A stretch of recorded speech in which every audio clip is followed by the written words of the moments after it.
Start today.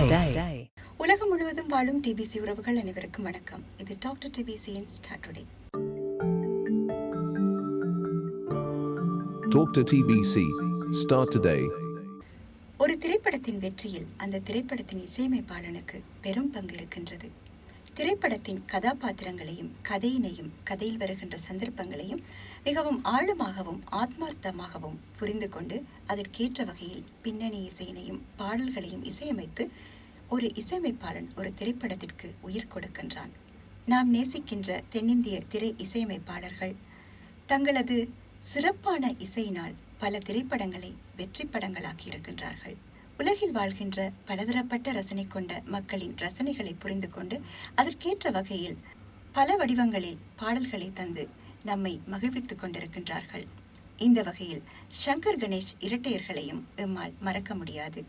1967ஆம் ஆண்டு தங்களது இசைப்பணியை ஆரம்பித்து இன்று வரை 1050க்கும் அதிகமான திரைப்படங்களுக்கு இசையமைத்து பல இனிமையான பாடல்களை எமக்கு தந்து நம் இதயங்களில் நீங்காத இடம் பிடித்திருக்கிறார்கள். இன்றைய டாக்டர் டிபிசியின் ஸ்டார்ட் டுடே நிகழ்ச்சியில் நாம் இசையமைப்பாளர்கள் சங்கர் கணேஷ் இரட்டையர்கள் இசையமைத்த இனிமையான பாடல்களை பார்த்து ரசிக்கலாம்.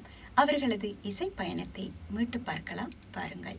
உன்னை நான் பார்த்தது வெண்ணிலா வேளையில் உன் வண்ணங்கள் கண்ணோடுதான், உன் எண்ணங்கள் நெஞ்சோடுதான். நான் உனக்காகவே பாடுவேன், உறங்காமலே பாடுவேன். உன்னை நான் பார்த்தது வெண்ணிலா வேளையில் உன் வண்ணங்கள் கண்ணோடுதான், உன் எண்ணங்கள் நெஞ்சோடுதான்.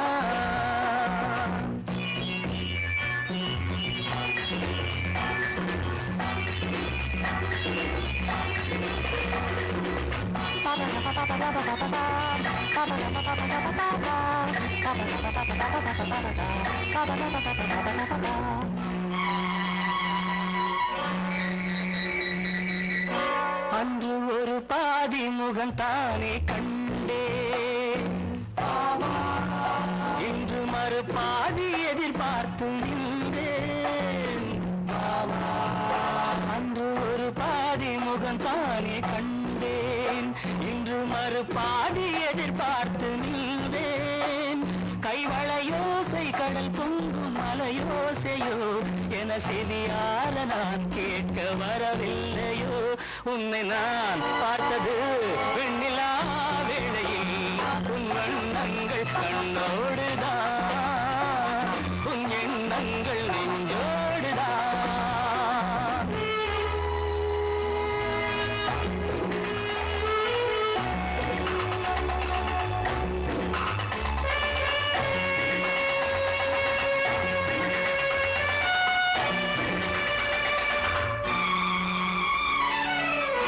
கம்பன் மகனாக நான் மாற வேண்டும், கன்னி தமிழால் எழில் கூற வேண்டும். என் மகராணி மலர்மேனி செம்மாங்கனி என மடி மீது குடியேறி முத்தாடவா. உன்னை நான் பார்த்தது வெண்ணிலா வேளையில் உன் வண்ணங்கள் கண்ணோடுதான், உன் எண்ணங்கள் நெஞ்சோடுதான்.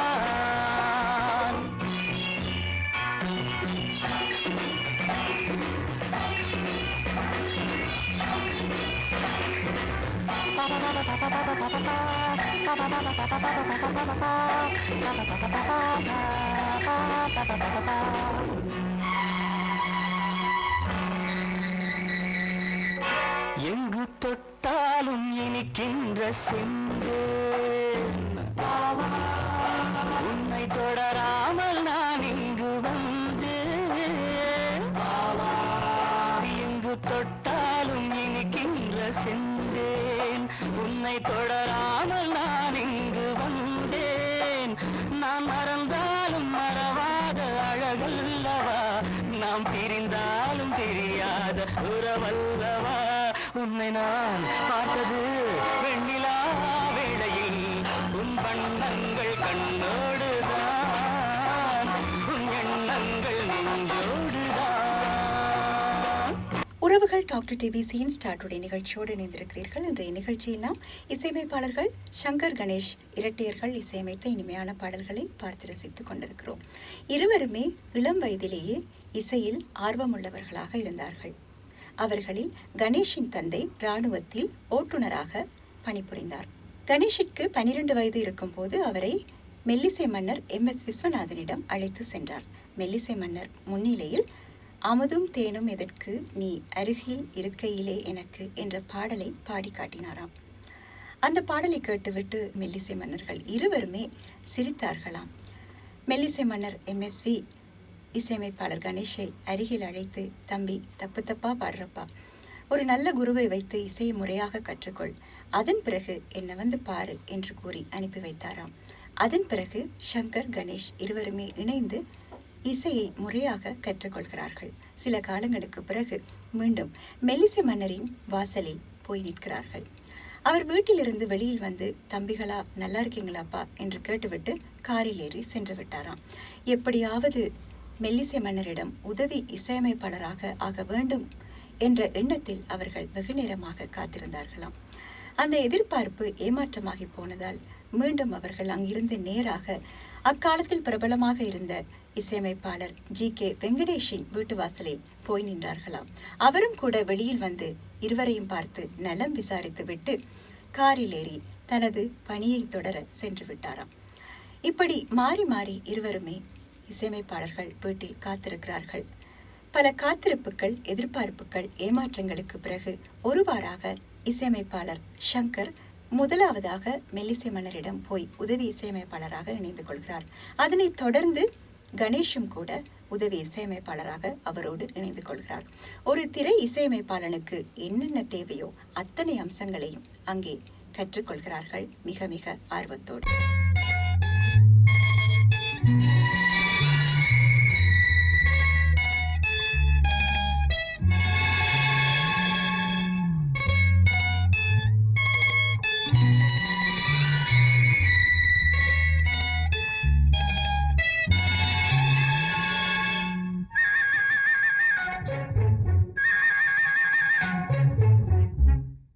நான் கட்டில் மேலே கண்டேன் வெண்ணிலா, என கட்டிக்கொண்டு பேசும் வெண்ணிலா. நான் கட்டில் மேலே கண்டேன் வெண்ணிலா, என கட்டிக்கொண்டு பேசும் வெண்ணிலா. ஓ விழிகளின் தாபம் படமெடுத்தாடும், விழிகளின் தாபம் படமெடுத்தாடும். வேளையில் நான் வர சீரது சினுங்குது ஏன், நான் கட்டில் மேலே கண்டேன் வெண்ணிலா, என கட்டிக்கொண்டு பேசும் வெண்ணிலா.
கட்டில் மேலே கண்டேன் வெண்ணிலா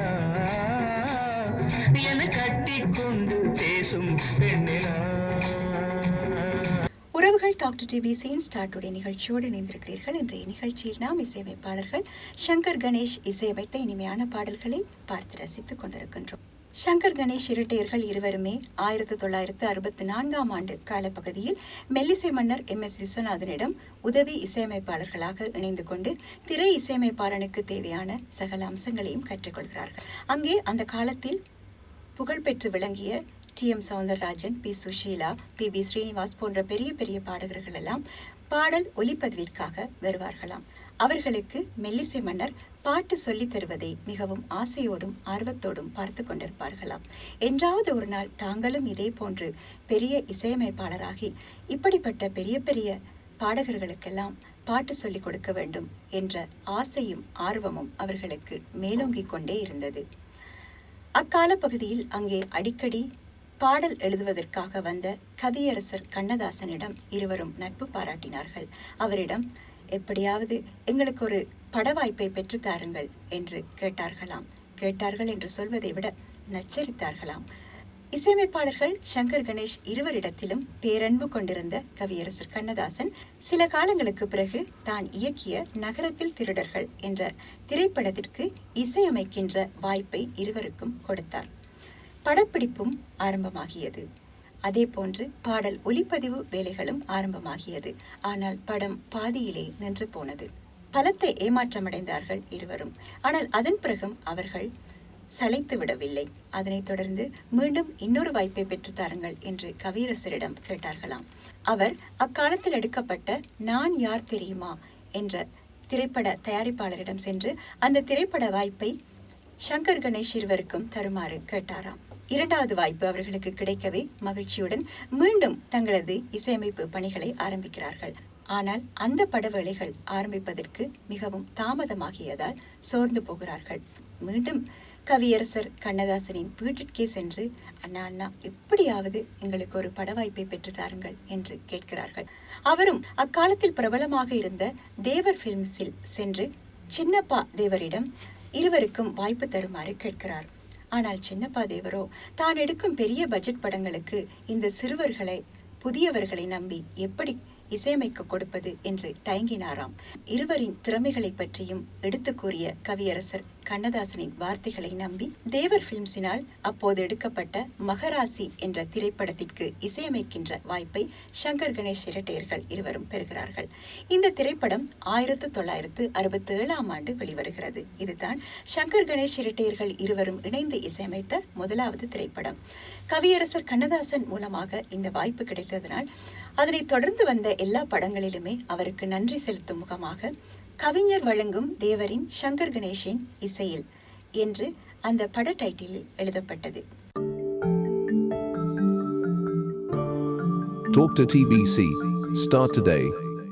ஓ நெஞ்சே நீதான் பாடும் கீதங்கள் ஏனின்று நீர்மேல் ஆடும் தீபங்கள் ராகங்கள் சொல்லாதோ காதல் சந்தத்தை ராகங்கள் சொல்லாதோ காதல் சந்தத்தை சோகத்தில் தள்ளாடும் பேதை உள்ளத்தை சோகத்தில் தள்ளாடும் பேதை உள்ளத்தை ஓ நெஞ்சே நீதான் பாடும் கீதங்கள் ஏனின்று நீர்மேல் ஆடும் தீபங்கள்.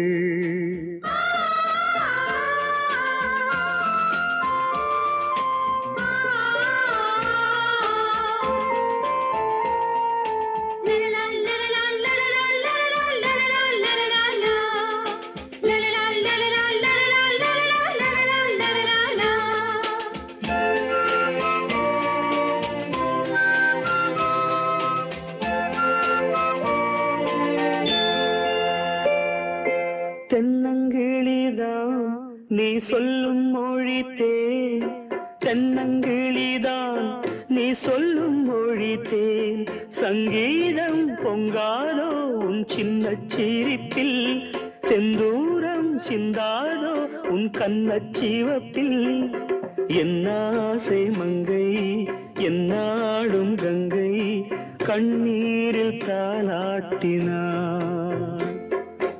என்னாசை மங்கை என்னாடும் கங்கை கண்ணீரில் தாலாட்டினாள்.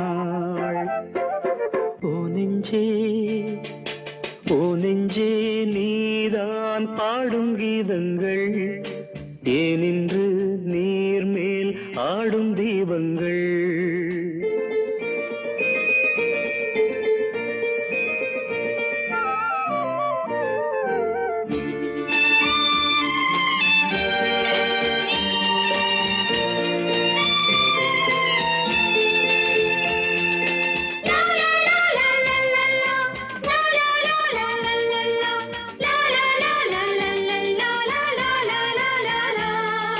உள்ளக்கதவை நீ மெல்ல திறந்தால், உள்ளக்கதவை நீ மெல்ல திறந்தால், அந்நாளே பொன்னாளா என் ஜென்மம் விடியும்.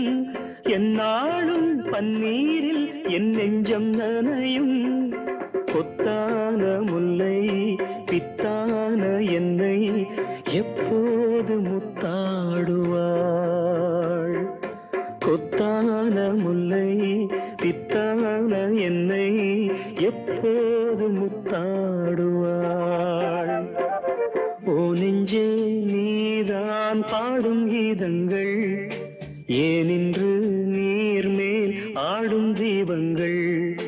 ராகங்கள் சொல்லாதோ காதல் சந்தத்தை, ராகங்கள் சொல்லாதோ காதல் சந்தத்தை. சோகத்தில் தள்ளாடும் பேதை உள்ளத்தை, சோகத்தில் தள்ளாடும் பேதை உள்ளத்தை. ஓ நெஞ்சே ஓ நெஞ்சே நீதான் பாடும் கீதங்கள், ஏனின்று நீர் மேல் ஆடும் தெய்வங்கள். இரட்டையர்களாக இசை பயணத்தில் அவர்கள் வெற்றிகரமாக முன்னேறி செல்கின்ற வேளையில் 1986 ஆண்டு நவம்பர் மாதம் 17ஆம் திகதி ஒரு டேப் ரெக்கார்டர் அடங்கிய பார்சல் கணேஷின் வீட்டுக்கு வருகின்றது. இசையமைப்பாளர் கணேஷ் அந்த பார்சலை கையில் எடுத்த போது அதனோடு ஒரு கடிதம் இணைக்கப்பட்டிருந்தது. அந்த கடிதத்தில் புதிய இசை வடிவங்கள் அந்த டேப் ரெக்கார்டில் இருப்பதாகவும், அந்த இசை உங்களுக்கு பிடித்திருந்தால் எனக்கும் படவாய்ப்பு தர வேண்டும் என்று கேட்டு எழுதப்பட்டிருந்ததாம். அந்த கடிதத்தை படித்துவிட்டு டேப் ரெக்கார்டரின் பிளே பட்டனை அவர் அழுத்திய போது அது வெடிகுண்டாக வெடித்தது. ஒரு பெரிய விபத்தை அவர் சந்தித்தார். கைகளும் முகமும் அவருக்கு மிக மோசமாக பாதிக்கப்பட்டது. இசையமைப்பாளர் கணேஷை பழைய நிலைக்கு கொண்டு வர முடியாது என்று வைத்தியர்கள் கைவிரித்த போது அவரிடம் பேரன்பு கொண்டிருந்த மக்கள் திலகம் எம்ஜிஆர் எப்படியாவது எனக்கு பழைய இசையமைப்பாளராக அவரை தர வேண்டும் என்று வைத்தியர்களிடம் கேட்டுக்கொண்டாராம். மக்கள் திலகம் சொன்னால் அதற்கு மறுப்பேது. வைத்தியர்கள் மிகவும் மும்முரமாக அவருக்கு சிகிச்சை அளித்து சில வருடங்களிலேயே மீட்டு தந்தார்களாம். மக்கள் திலகத்திற்கு நன்றி செலுத்தும் முகமாக தமது பல இணையதள பதிவுகளில் இசையமைப்பாளர் கணேஷ் என்னை வாழ வைத்த தெய்வம் என்று மக்கள் திலகத்தை அவர் அன்போடு கூறுவதை நாம் பார்த்திருக்கின்றோம். Talk to TBC. Start today. நான் ஏன் பிறந்தேன், நாட்டுக்கு நலம் என்ன புரிந்தேன் என்று நாளும் பொழுதும் வாழும் வரையில் நினைத்திடு என் தோழா. நினைத்து செயல்படு என் தோழா, உடனே செயல்படு என் தோழா.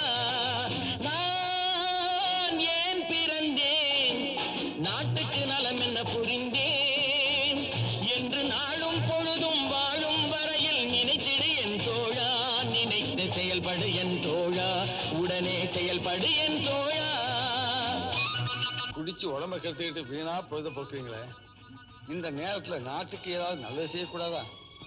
நாடாவில்ல நாடு, இந்த நாடு எங்களுக்கு என்ன தேவைத்து? நாடு என்ன செய்தது நமக்கு என கேள்விகள் கேட்பது எதற்கு? நீ என்ன செய்தாய் அதற்கு என நினைத்தால் நன்மை உனக்கு. நாடு என்ன செய்தது நமக்கு என கேள்விகள் கேட்பது எதற்கு? நீ என்ன செய்தாய் அதற்கு என நினைத்தால் நன்மை உனக்கு. நான் ஏன் பிறந்தேன், நாட்டுக்கு நலம் என்ன புரிந்தேன் என்று நாளும் பொழுதும் வாழும் வரையில் நினைத்திடு என் தோழா. செயல்படு என் தோழா, உடனே செயல்படு என் தோழா.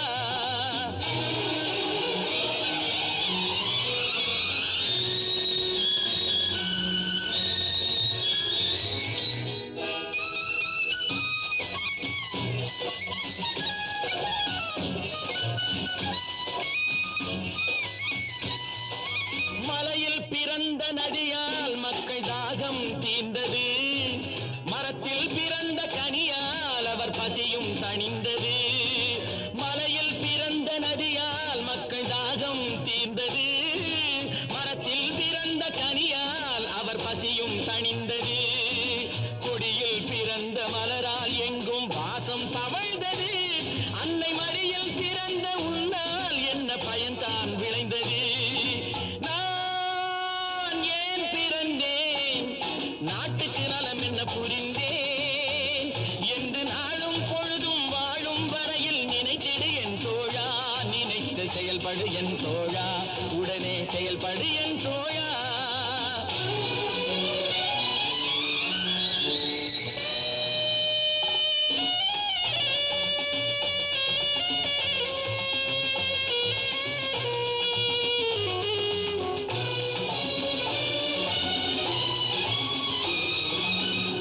பத்து திங்கள் சுமந்தாளே அவள் பெருமைப்பட வேண்டும், உன்னை பெற்றதனால் அவள் மற்றவராலே போற்றப்பட வேண்டும்.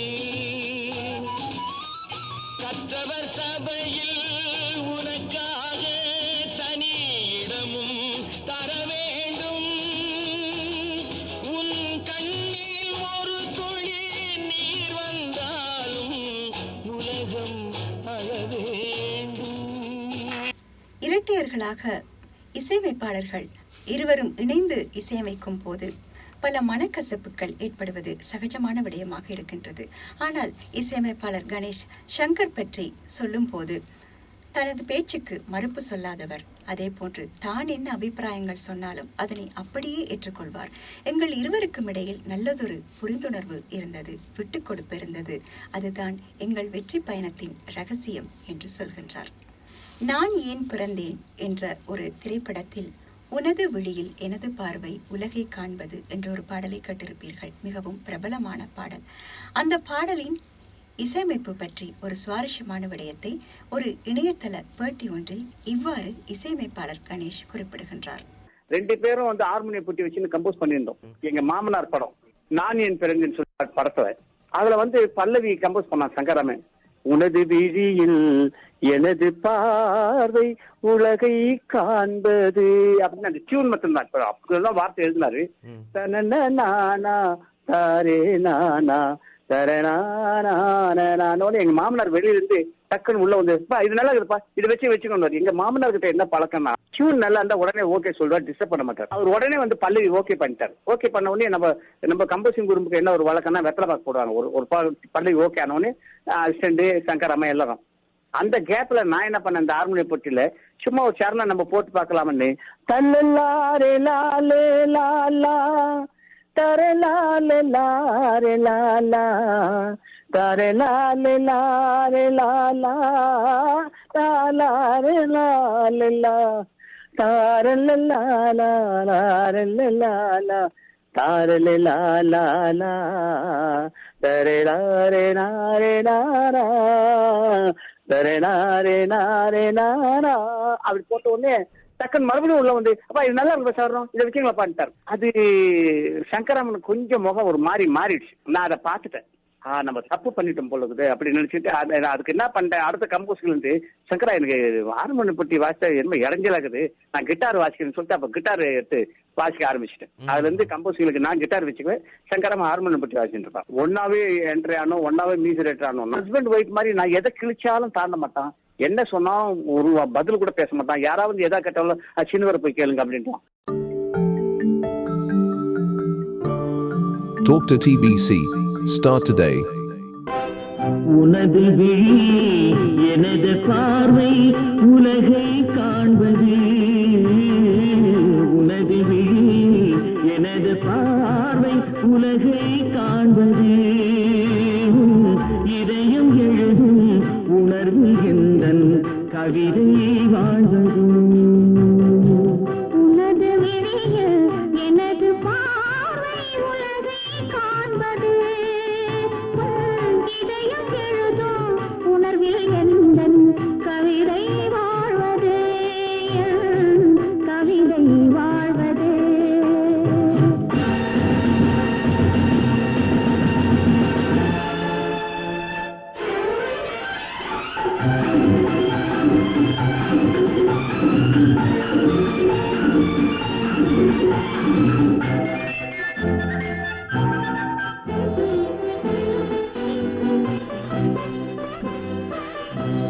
உயிர் கொண்ட ஓவியம் ஒன்று துணை வந்து சேர்ந்ததென்று மனம் கொண்ட இன்பம் எல்லாம் கடல் கொண்ட வெள்ளமோ உயிர் கொண்ட ஓவியம் ஒன்று துணை வந்து சேர்ந்ததென்று மனம் கொண்ட இன்பம் எல்லாம் கடல் கொண்ட வெள்ளமோ காரணம் கூறுவதோ உன்னை காண்பதென்ன சுகமோ உன்னை காண்பதென்ன சுகமோ உனது விழியில் எனது பார்வை உலகை காண்பது உன் இதயம் எழுதும் உணர்வில் எந்தன் கவிதை வாழ்வது கவிதை வாழ்வது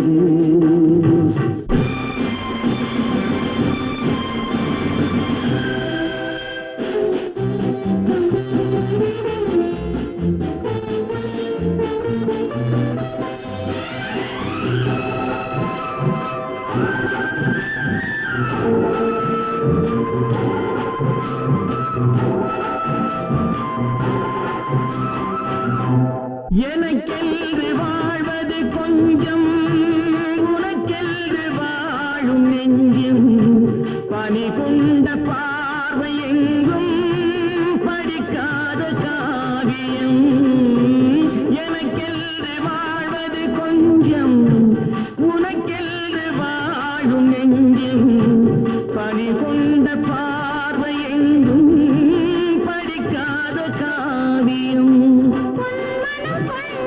மன்னவன் அன்பில் என்னுயிர் வாழ்கிறது அது என்றும் வாழும் உறவு அது என்றும் வாழும் உறவு உனது விழியில் எனது பார்வை உலகை காண்பது இதயம் எழுதும் உணர்வில் எந்தன் உறவுகள் டாக்டர் ஜிபிசியின் ஸ்டார் டுடே நிகழ்ச்சியோடு இணைந்திருக்கிறீர்கள். இன்றைய நிகழ்ச்சியில் நாம் இசையமைப்பாளர்கள் சங்கர் கணேஷ் இசையமைத்த இனிமையான பாடல்களை பார்த்து ரசித்துக் கொண்டிருக்கின்றோம். இருவருமே இணைந்து 400க்கும் மேற்பட்ட படங்களை தொடர்ந்து வெற்றிகரமாக இசையமைத்துக் கொண்டிருந்த வேளையில் எதிர்பாராத விதமாக இசையமைப்பாளர் சங்கர் மறைந்து விடவே தொடர்ந்து தனது இசை பயணத்தை அந்த பெயரை மாற்றாமல் இன்றும் அப்படியே தொடர்கின்றார் தனது நண்பனுக்கு செலுத்துகின்ற நன்றி கடனாக. இசையமைப்பாளர் கணேஷ் சில திரைப்படங்களில் நடித்திருக்கின்றார். அவராக திரைப்படத்தில் நடிக்க வேண்டும் என்று கேட்டு செல்லவில்லை. அவரை தேடி வந்த வாய்ப்புகளை அவர் மறுத்த போதிலும் கூட மீண்டும் மீண்டும் அவர்கள் வற்புறுத்தவே அவர் கிட்டத்தட்ட 7 திரைப்படங்களில் நடித்திருக்கின்றார்.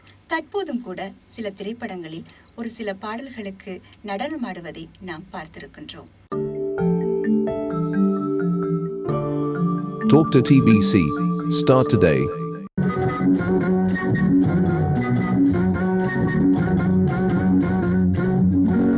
ஏய் ஒன்னதான் எங்க பாக்குற ஒன்னதான் அட ஒன்னதான் செப்பு கோடம் தூக்கி போற செல்லம்மா நான் விக்கி போறேன் தாகத்திலே நில்லம்மா நான் விக்கி போறேன் தாகத்திலே நில்லம்மா பக்கத்திலே வச்ச கோடம் செல்லையா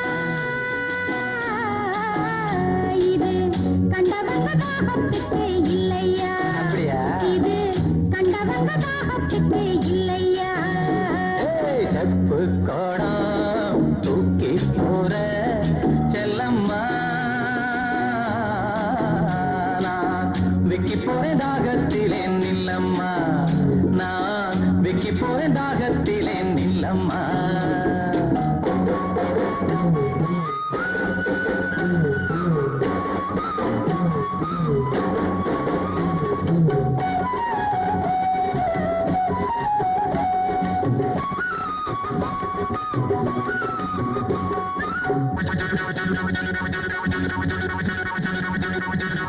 ஏய் ஒன்னதான் எங்க பாக்குற ஒன்னதான் அட ஒன்னதான் மூக்குத்தி போட்ட புள்ள முக்கா துட்டு பொட்டுக்காரி நான் வருவேன் நடுச்சாமம் நனவா மொழிச்சிரடி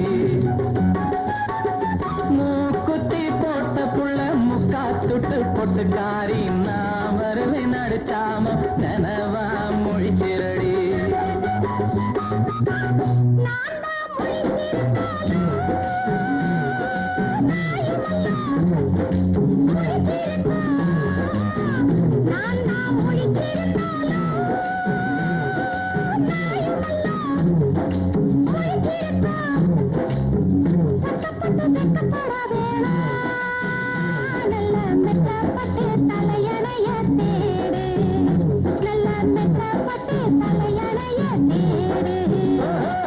செப்பு கோடா தூக்கி போற செல்லம்மா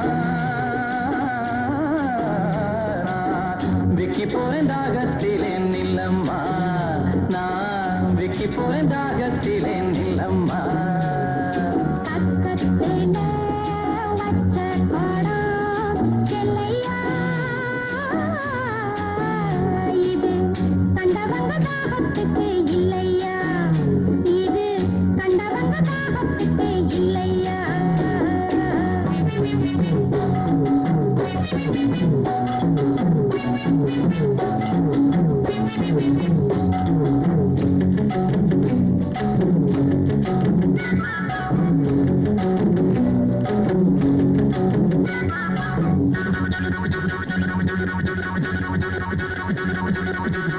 ஏய் ஒன்னதான் எங்கே பாக்குற ஒன்னதான் அட ஒன்னதான் படுத்தா உறக்கம் அல்ல பாய்விரிச்சா தூக்கம் இல்ல பழைய உறவுக்காரி பாதையில கண்டுகிட்டு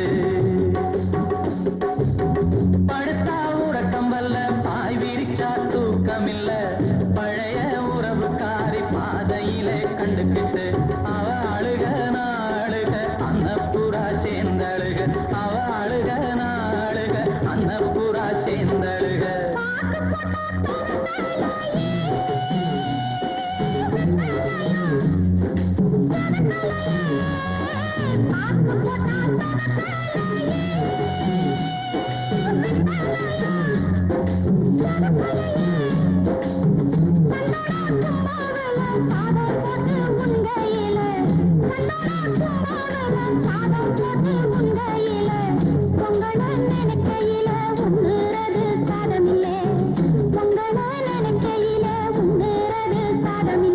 செப்பு கோடம் தூக்கி போற செல்லம்மா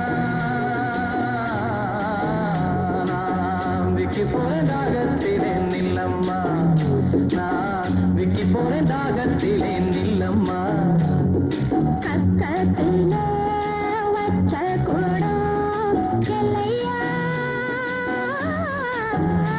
இது கண்டவங்க தாகத்துக்கு இல்லையா இது கண்டவங்க தாகத்துக்கு இல்லையா செப்பு கோடம் தூக்கி போற செல்லம்மா நான் விக்கி போறேன் தாகத்திலே நில்லம்மா நான் விக்கி போறேன் தாகத்திலே நில்லம்மா இசையமைப்பாளர் கணேஷ் தான் இசைத்துறைக்கு வந்தபோது கலர் கலராக ஆடை அணிவாராம்.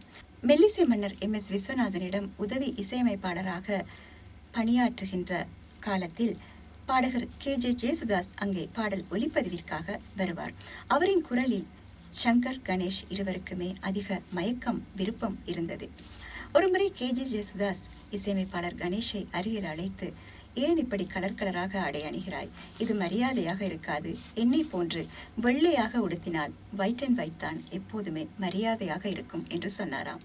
அன்றிலிருந்து தனக்கு மிகவும் பிடித்த பாடகர் கேட்டுக்கொண்டதற்கிணங்க வெள்ளை உடைகளிலேயே அதிகமாக அவர் நிகழ்ச்சிகளில் தோன்றுவதை நாம் பார்த்திருக்கின்றோம். அத்தோடு அவர் அதிகமாக நகை அணிந்திருப்பதை நாம் பார்த்திருக்கின்றோம். நம் மனதில் கூட அடிக்கடி கேள்வி எழும், ஏன் இப்படி இவ்வளவு நகை அணிந்திருக்கிறார் என்று. அவர் இசைத்துறைக்கு வந்தபோது மிகவும் ஏழ்மையான நிலையிலேயே இருந்தார். பாடல் ஒலிப்பதிவு முடிவடைந்து அதிகாலை 2 மணி அளவில் கூட அவர் செல்லும் போது வாகனம் இல்லாமல் சங்கர் கணேஷ் இரட்டையர்கள் இருவருமே வெகு தூரம் நடந்து செல்வார்களாம். அந்த அளவிற்கு அவர்கள் மிகவும் எளிமையாகவே தங்களது வாழ்க்கையை தொடங்கினார்கள். ஒருமுறை ஒரு இசைக்கருவி வாசிப்பவரிடம் அவர் அணிந்திருந்த நகை எவ்வளவு என்று இசையமைப்பாளர் கணேஷ் கேட்டபோது, இதெல்லாம் மிகவும் விலை அதிகம், இது போன்ற நகைகள் வாங்குவதை நீங்கள் நினைத்து கூட பார்க்க முடியாது என்று சொன்னாராம். ஏனோ தெரியவில்லை, அது அவர் மனதை மிகவும் பாதித்து விட்டது. பின்னாளில் அவர் நகைகள் பல வாங்கக்கூடிய நிலைமைக்கு வந்ததற்கு பிறகு நகை அணிந்து கொள்வதை வழக்கமாக்கிக் கொண்டாராம் என்று ஒரு பதிவில் அவர் சொல்கின்றார். Talk to TBC. Start today. ஏன் ஏன் ஏன் வரவில்லை நீதான் உயிரே, நான் நினைத்து பார்க்கிறேன், நாம் நடந்த பாதையை. ஏன் ஏன் ஏன் என்னை மறந்தாய் நீதான் நிலவே நிலவே நிலவே.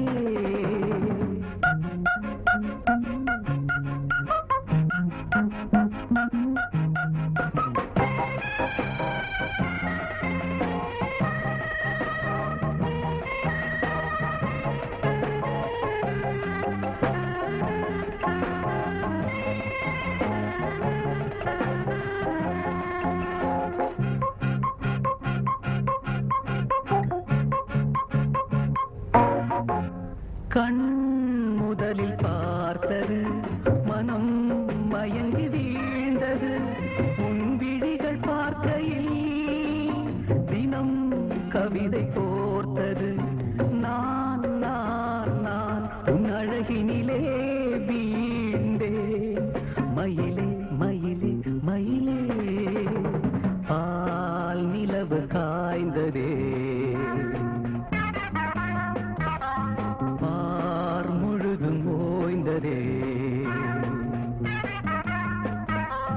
ஏன் ஏன் ஏன் வரவில்லை நீதான் உயிரே. இசையமைப்பாளர் கணேஷ் அக்காலத்தில் பிரபலமாக இருந்த பட தயாரிப்பாளரான GN வேலுமணியின் மகளான ரவிச்சந்திரிகாவை காதலித்தார். பல போராட்டங்களுக்கு பிறகு அவரை திருமணம் செய்து கொண்டார். பள்ளியில் நாம் ஆசிரியரிடம் கல்வியை மட்டும் கற்றுக்கொள்வதில்லை, ஒழுக்கங்களையும் கூட கற்றுக்கொள்கின்றோம். அதே போன்று தமக்கு திரை இசையினை கற்றுத்தந்த மெல்லிசை மன்னரிடம் இசையை மட்டும் அவர் கற்றுக்கொள்ளவில்லை, அத்தோடு சேர்ந்து இசைக்குரிய ஒழுக்கங்களையும் கற்றுக்கொண்டாராம். தனது குருநாதரை பற்றி இசையமைப்பாளர் கணேஷ் ஒரு பதிவில் இவ்வாறு கூறுகின்றார். என் குருநாதர் MS விஸ்வநாதன் இருக்காரு, அவருக்கு நிகர் அவரே தான். அவரை பத்தி முழுக்க முழுக்க நல்லா தெரிஞ்ச ஒரு செல்ல பிள்ளையார்னா அது நான் தான். அவ்வளோ வருஷமா அவரோடவே இருந்து அவரோடவே வாழ்ந்து அவரோடவே எல்லாத்தையும் எனக்கு கற்றுக் கொடுத்த தெய்வம். சாங் எப்படி கம்போஸ் பண்ணணும், ஆர்டிஸ்ட்க்கு எப்படி சொல்லிக் கொடுக்குறது, எப்படி ரீரிகார்டிங் பண்ணுறது, எப்படி கண்டக்ட் பண்ணுறது, எப்படி சீன் எப்படி நம்ம வந்து அது மனசுக்குள்ள உள்வாங்கிறது, இதெல்லாம் சொல்லி கொடுத்து என்னையும் 1053 படம் பண்ண வச்ச தெய்வம். இன்னைக்கு முன்னாடியெல்லாம் நான் பேசுறேன்னா அந்த தெய்வம் போட்ட பிச்சை தான். எந்த இடத்துல அவரோட பாட்டு இல்லை. 12 வயசுல இருந்து எனக்கு சாப்பாடு போட்டு காப்பாத்தின தெய்வம். எங்க போனாலும் கூட கூப்பிட்டு போன தெய்வம். ஃபர்ஸ்ட் கிளாஸ்ல போனா ஃபர்ஸ்ட் கிளாஸ்லயே கூப்பிட்டு போடுவோம். அல்வாரா, ஜலந்தர், ஆதம்பூர், பாகிஸ்தான் வாரப்போ அங்கேயும் எனக்கு கூப்பிட்டு போனார்ல. நான் இன்னைய வரைக்கும் நல்லா இளமையா நல்லா இருக்கிறேன்னா அதுக்கு மெயின் காரணமே என் விஸ்வநாதன் குருநாதர் தான். அவரோட பாடல்களை கேட்டு கேட்டு நான் இளமையாயிட்டேன். அவர் கூட பழகி பழகி நான் இளமையாயிட்டேன். அவர் பண்ற ஒரு அந்த சுறுசுறுப்பு இதெல்லாம் பார்த்து நான் இளமையாயிட்டேன். இப்படிப்பட்ட ஒரு தெய்வம் எல்லாரும் நல்ல போனோம். அதே மாதிரி செருப்போட ஆர்மல்பட்டில் கையை வைக்க மாட்டார். செருப்பு கட்டி அங்கே வெளில வச்சுட்டு தான் ஆர்மல்பட்டி தொடுவார். தொழில தெய்வமா நினைச்ச தெய்வம் அது. அவர் மனசுக்குள்ளேயே ஆக்ட் பண்ணுவார். ஒரு சிச்சுவேஷன் சொல்லிட்டாங்கன்னா இவர் அந்த கதாபாத்திரமா மாறிடுவார். முதல்ல கதாபாத்திரம் மாறின்னு தான் பேக்ரவுண்ட் போடுவார். அப்படி ஓடி வர மாதிரி இவரே கற்பனை பண்ணுவாரு. அப்படி கை பிடிக்கிற மாதிரி கற்பனை பண்ணுவாரு. அப்படி இழுத்து அடிப்பார். இதுக்கெல்லாம் ஏற்ற மாதிரியே பேக்ரவுண்ட் போடுவார். நீங்க பிக்சர் எடுத்து பார்க்க மாட்டா இன்னமும் படம் எடுத்துட்டு சாங் போட்ட மாதிரி தான் இருக்கும். அப்படி ஒரு ஒரு வெறியர். அதனாலதான் அவர் கடைசி காலத்துக்கு நல்ல படத்துல கூட பாருங்க பிரமாதமா ஆக்ட் பண்ணிட்டு பாருங்க. ஏன்னா அவர் ஆரம்ப காலத்துல இருந்து அவருக்கு அந்த உள்ளுக்குள்ள ஒரு நடிகன் இருந்தான். அதனால தான் ஒரு சிச்சுவேஷன் டேரக்டர் சொல்லும்போது கூட அப்படியே அந்த சிவாஜி சார் சொல்றாருன்னா சிவாஜி சாரா உள்ள இறங்கிடுறாரு. இறங்கிட்டு அவர் என்னென்ன பண்ணுவார், என்னென்ன செய்வாரெல்லாம் பார்த்துக்கிட்டு அதே ஸ்டைலில் தான் பாட்டு போடுவார். இசையமைப்பாளர் கணேஷ் புதியவர்களை வரவேற்பவர், பாராட்டுபவர், பழையதை என்றும் மறக்காதவர். அவர் கலை நிகழ்ச்சிகளிலும் பாடல் வெளியீட்டு விழாக்களிலும் கலந்து கொள்ளும் போது, அவர் மேடையில் பேசும் சந்தர்ப்பங்களில் அந்த மேடை கலகலப்பாக இருக்கும். எல்லோரிடமும் சிரித்து பேசி நட்பு பாராட்டக்கூடியவர். அதனால்தான் திரையுலகிலும் வெளி உலகிலும் அவருக்கு ரசிகர்கள் அதிகம், அவரிடம் அன்பு கொண்டவர்கள் அதிகம். அவர் இசையமைத்த பல இனிமையான பாடல்களை இன்றைய நிகழ்ச்சியில் நாம் பார்த்து ரசித்தோம். இன்னும் பல பாடல்கள் இருக்கின்றன. இன்றும் என்றும் அவர்கள் இசையமைத்த பாடல்களை நாம் கேட்டு ரசித்துக் கொண்டே இருப்போம். இன்றைய டாக்டர் டிபிசியின் ஸ்டார் டுடே நிகழ்ச்சியில் நாம் இசையமைப்பாளர்கள் சங்கர் கணேஷ் இரட்டையர்கள் இசையமைத்த இனிமையான பாடல்களை பார்த்து ரசித்தோம். அவர்களது இசை பயணத்தை மீட்டு பார்த்தோம். மீண்டும் மற்றொரு டாக்டர் டிபிசியின் ஸ்டார் டுடே நிகழ்ச்சியில் உறவுகளை சந்திக்கும் வரை டிபிசியின் பணிப்பாளர் ராம்ராஜ் அவர்களோடு நிகழ்ச்சி தயாரிப்பு குழுவினருடன் வணக்கம் கூறி விடைபெற்றுக் கொள்கின்றேன். நன்றி, வணக்கம்.